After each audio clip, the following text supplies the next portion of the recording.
see a spirit moving here. I see something that's going on. I don't know exactly what it is, but I see something going on right here. So I want you to understand this spirit. But God promised that Egypt would be turned over into the hands of a cruel Lord. Now I'm presuming that God was referring to the Antichrist in the last days. A cruel Lord means that He's going to be cruel to them.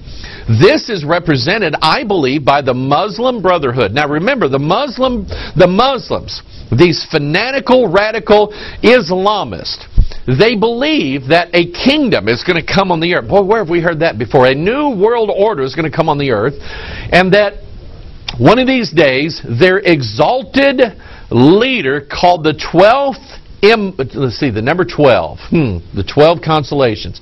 The 12th Imam is going to come. Now, remember, I used to think, well, they thought he was going to come down from heaven. That's not what they believe. The 12th Imam is down in a pit. He's in the underworld. He's in prison right now. That's where the beast is. And that he's going to rise up. He's going to summon Jesus from heaven and say, Jesus, tell him the truth. And Jesus is going to say, yeah, you guys should have been Muslim all along. You know, that's really what I was for. And the 12th Imam is going to lead the Muslim world into literally taking over the world, just like what's going on in Minnesota, taking over the world for Allah. So the Muslim Brotherhood are the people. By the way, George Soros, the guy who bought the presidency of the United States by putting Barack Obama in, he sends money to the Muslim Brotherhood. There's a link here. So President Obama says, yeah, we just think Hosni Mubarak needs to go. I wonder why he's saying that. Okay, so that's the conspiratorial nature of it. Now, I want to get to this Israel thing. And those of you who say that all the people in the world who call themselves Jews are not really Jews, they're Khazars or Ashkenazi or whatever, quit believing everything you read on the internet.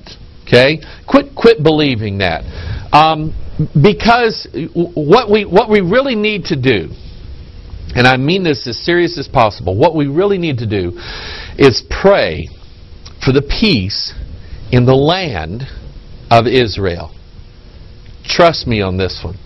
We really need to pray for that peace, because as long as there's peace in Jerusalem, okay, the things that Christ promised in Matthew chapter 24 are going to be held off. But if there is such a time when there's not peace in Jerusalem, you better make sure that you are right with God. So let's use our imagination. Let's close our eyes, empty our mind, and intuit here. No, I'm just kidding. Let's think about it for a minute. Let's say that the Muslim Brotherhood, they have a goal. That article that we read a while ago, the Muslim Brotherhood wants to end the Egypt-Israeli peace deal. That's what's behind all this, okay? The explosion of Islam in all the nations, radical Islam in the Middle East, so that they can all group together. I think there's like 11 nations, okay? And close in and surround Jerusalem, okay? So that they can have it. It's not theirs, but they want it. Now, why is this important? Let's go to Matthew 20. I've mentioned Matthew 24, so let's go to Matthew 24. And I'm not going to do an expository teaching on everything in Matthew 24, but I will say this, that all the prophecies given in Matthew 24 were basically initiated. Jesus initiated this conversation when his disciples asked him about the temple that was in Jerusalem at that time. Matthew chapter 24, verse 2. Jesus said unto them, See ye not all these things? Verily. That word verily means truly. It is veritable. It is absolute. Verily I say unto you, there shall not be left here one stone upon another that shall not be thrown down.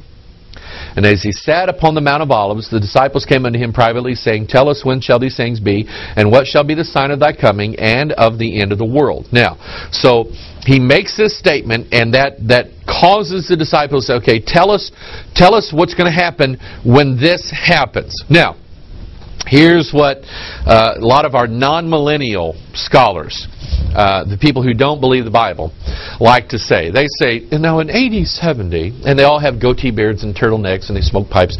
Now in AD 70, we know that the Caesar in Rome came and tore down the temple, thus fulfilling the scripture in Matthew 24. So therefore all of these things must be fulfilled back in AD 70. Okay, that's your liberal scholars who don't believe the Bible. Okay, they say that, okay, well, it kind of happened, so that's good enough for us. Let's move on. Okay, let's sniff some brandy. Okay, so anyway, they say it happened in AD 70. So yes, Caesar came in, threw the temple down, the stones all over the place, the temple's destroyed, and the Jews are scattered all over the earth. Okay. Jesus said, there shall not be left here one stone upon another. He didn't say they were going to tear the temple down. He didn't say they were going to burn it. He didn't say, boy, they're going to make this place unrecognizable. What he said was, literally, there should not be one stone left here upon another. Take a look at this picture. Okay? Oh, look, there's the Dome of the Rock there. The Muslims, that's like their thing there. And there is the Wailing Wall. It's the last remnant of what happened in AD 70. I don't know about you, but I can make out stones that are still left upon stone. Understand how the Bible speaks. God speaketh once, yea, twice. There is always a partial fulfillment and a latter days perfect fulfillment of what God said. Jesus literally said, not one stone. That was the sign. That was the sign. Okay? And so here's what, and all the Jews rushed to this Wailing Wall, and to me, it's the remnant of days gone by. And I'll tell you what, I'm glad I don't have a religion that's based upon everything that used to be. I'm glad I have a faith and a trust in things that shall be. Okay? So anyway, but the prophecy has not yet been fulfilled all the way.